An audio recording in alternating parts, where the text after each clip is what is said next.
afternoon. My name is Deacon Reese Rogers. In my local church, we have a Bible affirmation that was written by Reverend Dr. Jamie Washington, and it goes like this. This is my Bible. It contains basic instructions before leaving Earth. It is a primary resource in the development of my relationship with God. While I believe it is inspired by God, it is not God. It is not to be used as a weapon, but as an instrument of liberation in life. I will pray over it as I study it, and I will interpret it through the inspiration of the Holy Spirit within. I have the right to question it as I apply its teachings to my life. My heart is open, my mind is alert. I am ready to receive a word from the Lord. So the application that we're looking at to apply to our life today is Luke 15, 1 and 7, 1 verses 1 through 7, which is the story of the lost sheep. So in how we're looking at that is the choices are between the two emotions, and there are only two emotions in the world, and that's love and fear. And you can say, oh, well, what about disappointment? Disappointment is fear of not getting fill in the blank. What about anger? Anger is because you were fearful that this thing was going to happen and it caused you to be angry. Anyway about it, the root of whatever the other emotion other than love was is fear. So I invite you to look at that, examine that, and explore that. So let's examine where Jesus and the Pharisees was in this part of the Bible. So Jesus is having a meal and ministering to the most ratchet of the ratchet. And the Pharisees are this group of celebrity ministers or preachers who are very upper echelon, very uppity, and they pretty much stay in the temple, and they only really have ministered to what they would call in their day the clean folks, people who look like them, people who are in their same class. So they don't share the gospel with anyone that is lost or in need or that is poor or what they consider unworthy. So are they operating in love or fear? Let's hold that for a second. So now Jesus is there and he's having this conversation with the tax collectors. Probably a few prostitutes are out there too. And he's come because, excuse me, God says love is for everyone. God is love and love is for everyone. And I'm here to deliver this message to you. Jesus is. Love is for everyone, and I'm ministering to everyone. And they're hearing some things that they've never heard from before, from someone that they've never heard from before, because the Pharisees would never have such a conversation with them before, because as far as they were concerned, they were unworthy. They were unlovable. They were not the ones to talk to. So why? Because love to the human experience is like water to a plant. It's essential. You've heard people say all the time, and I've heard people say this quite a bit, I'm fine by myself. I don't need nobody. Don't believe the hype. That's what they tell themselves to make it all right with the fact that they don't want to step out and do the work to be wholehearted, that they're living in their own fear. because they're still stuck in wherever they were in fear of, I don't want to be rejected, or I don't want them to say they don't love me, or fear of they might not like who I am, fear of showing somebody who I really am, fear of some old messages that might be playing in your head from your parents, fear of some old messages that you might have even gotten from the church. Hello, fear, because it's there.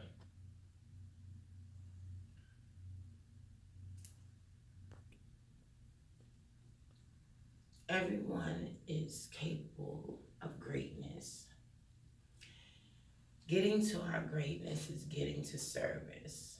And service looks different for everyone. Service means to give something to someone else. So in this story, Jesus was giving something to these people that they needed. They needed someone to have a conversation with them, to let them know that they were enough just the way they were, that they were loved, that God loved them just as they were, that they were capable of being loved by God, and that there was nothing that they needed to do other than to believe, and in their day, believe and be baptized and follow him. Here in our present century, all you have to do is pretty much the same thing. Believe and commit to a change. Commit to a change, whatever that looks like to you. And you have to get past your own fear. Here it is. This is what that looks like. I want to be able to reach out to someone else and help them past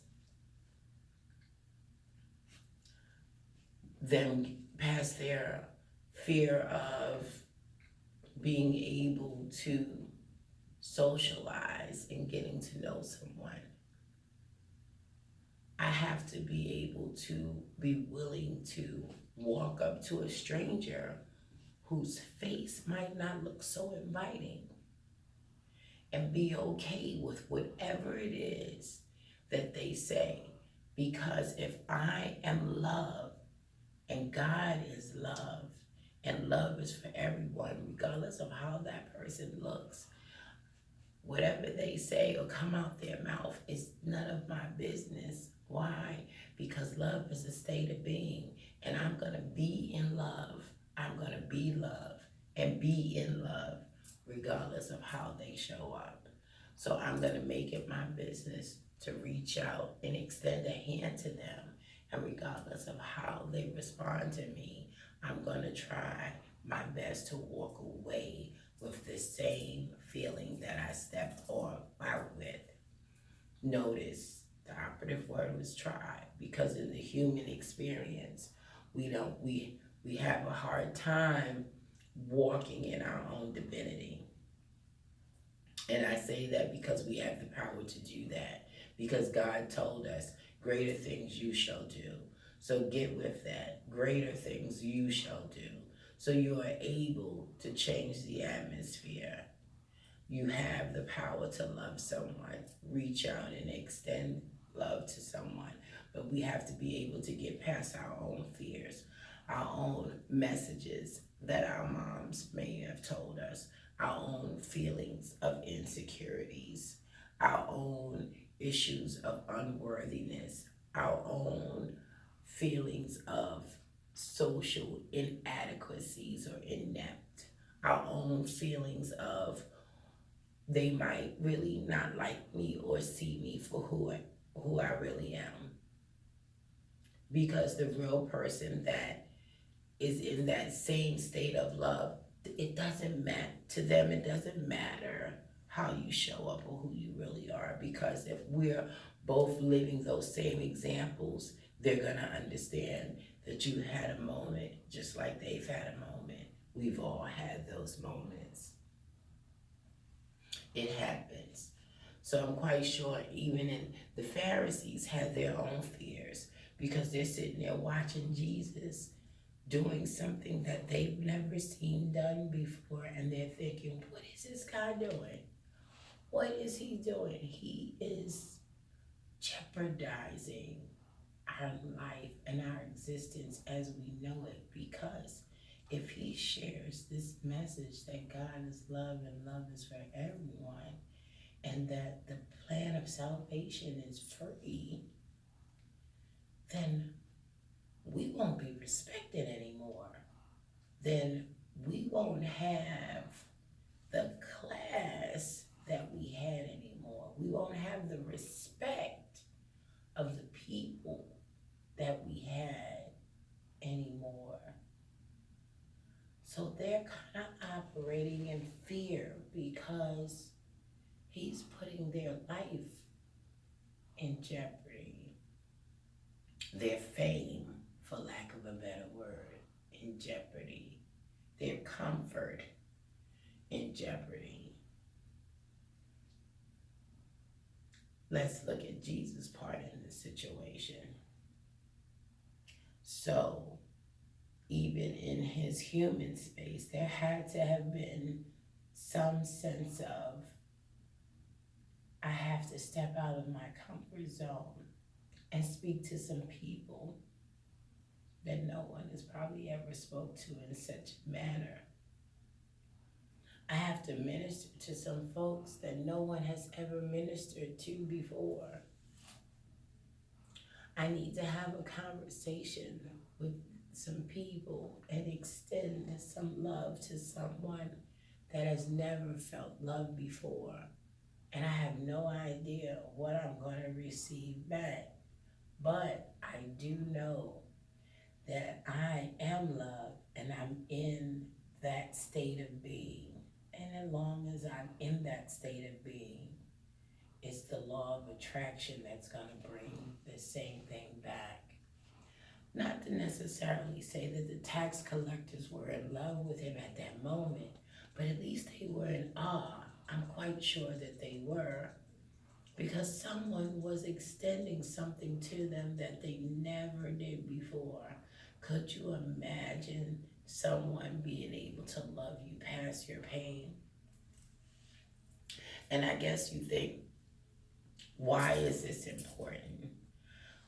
Why do I have to do this? Why should I want to love someone past their pain? Why can't I just live in my own little world, in my own little cubicle, and mind my own little business and just do my own little thing? Because let me explain this to you.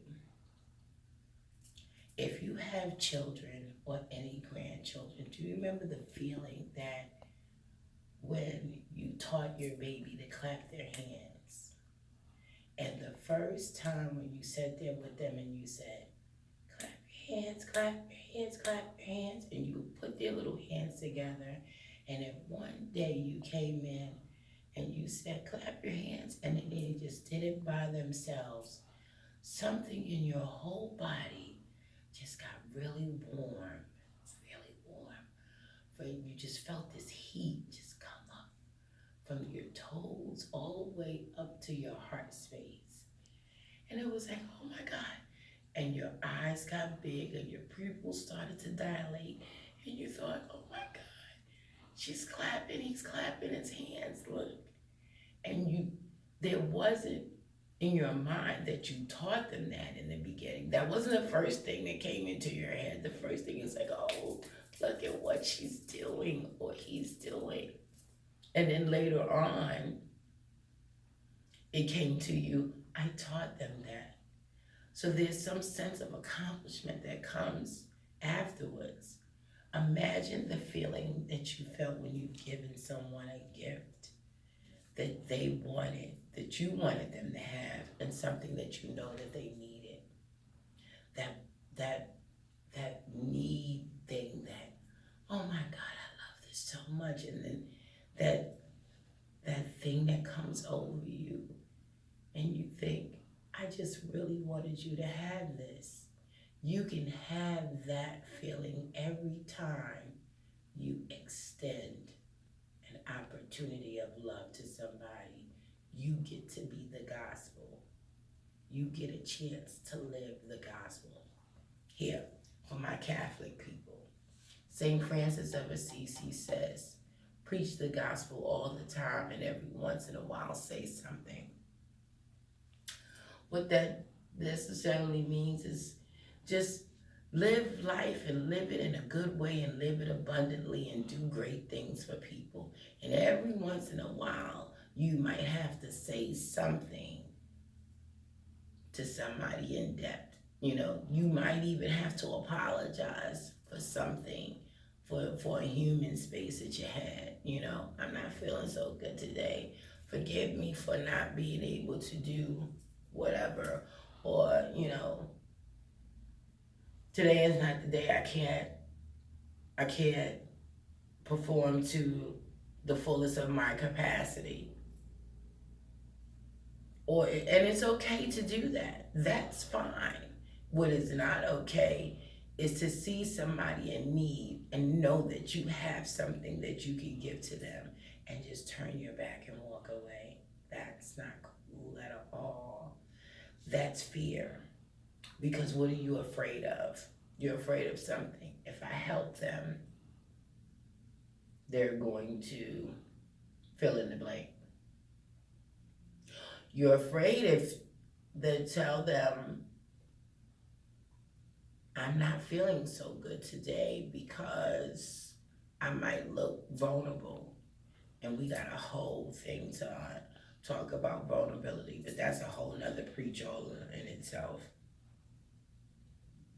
But that's honest, and that's love, because I love you enough to be honest with you.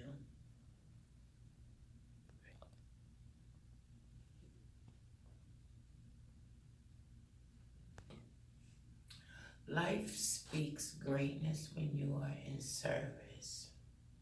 And the best way that I can explain this to you is to share a little bit of my own personal story with you. I suffer from major depression disorder. Some months ago, that depression found me in the hospital, to the point that it was so bad that I couldn't even speak. And all I could do was cry. And every time someone asked me a question, all I could do was mutter out a sob. That's all I could get out. And at my lowest and my darkest point, there was a night nurse that would come, and his name was Bill. And Mr. Bill said, Miss Rogers, I don't know what brought you here, and I'm so sad that you are so uncomfortable. But I know I've looked at your file and I know that you're in the ministry. Would you like to have a Bible? I couldn't respond yes. I couldn't respond no. All I could do was just cry. And this man would come into my room every day and read a little bit of the Psalms to me every day. He couldn't have been more opposite than me ever. He was a man. He was not a man of color. And I believe when he talked to me, he was a Protestant minister. And he was a youth pastor. And I remember him having all of this conversation with me about himself. And it was a one-sided conversation because he was doing all of the talking in between reading the Psalms to me. And at that moment, this man was showing love to someone that he didn't know if he was ever going to see again, possibly never had to see again. He was a nurse and I was a patient, but he extended some love to me. And that is a feeling that I will never forget. And if I never see Bill again, I will always remember him.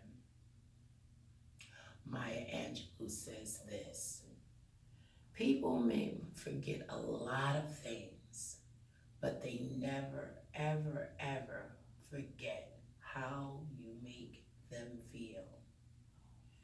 You get the opportunity to choose whether or not a person feels love in your space or they feel fear.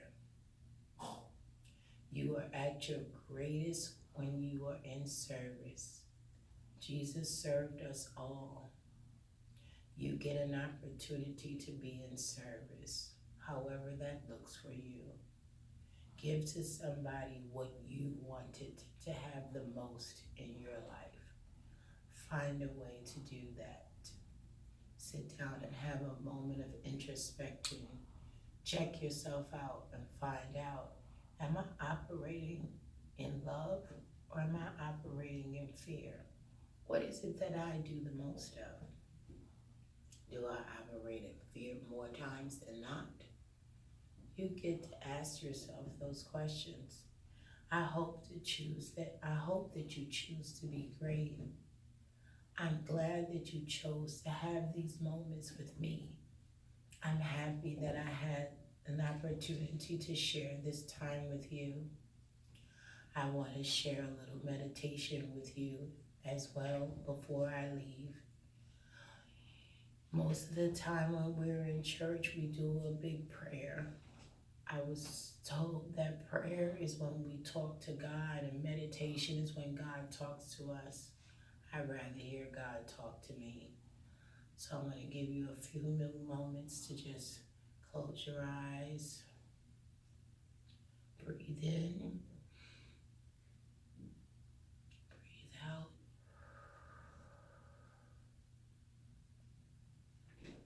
Inhale some peace. Exhale some love.